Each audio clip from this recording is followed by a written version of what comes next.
মেহেরপুরে প্রত্যাশার আলো সংগঠনের পক্ষ থেকে ঈদ উপহার বিতরণ। মেহেরপুর জেলা প্রতিনিধি এসআই বাবুর পাঠানো তথ্যচিত্রে বিস্তারিত। সঙ্গে আছে রীতা শ্রাবন্তী।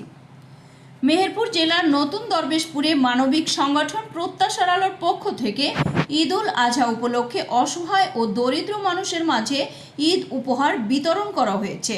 বুধবার বিকেলে সদর উপজেলার নতুন দরবেশপুর বাজারে এই কর্মসূচির মাধ্যমে প্রায় 250টি প্রান্তিক ও সুবিধাবঞ্চিত পরিবারকে ঈদের খাদ্য সামগ্রী এবং প্রয়োজনীয় উপহার সামগ্রী প্রদান করা হয়।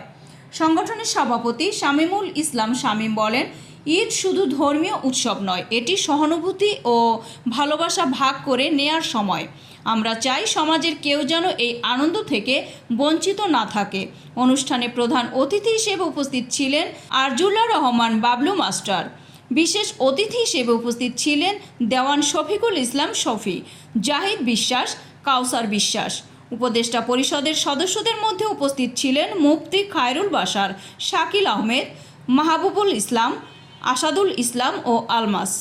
যারা জড়িত আছে তাদেরকে সবাইকে আমি ধন্যবাদ জানাই। আপাতত আমরা আমাদের পুরা গ্রাম নতুন দরবেশপুর গ্রামের 40 জনকে সিলেক্ট করব 4 পাড়ায় থেকে। তো সেই মানুষগুলোর কাছে আমরা প্রতি মাসে 500 টাকা করে আগামী 6 মাস চালু রাখব।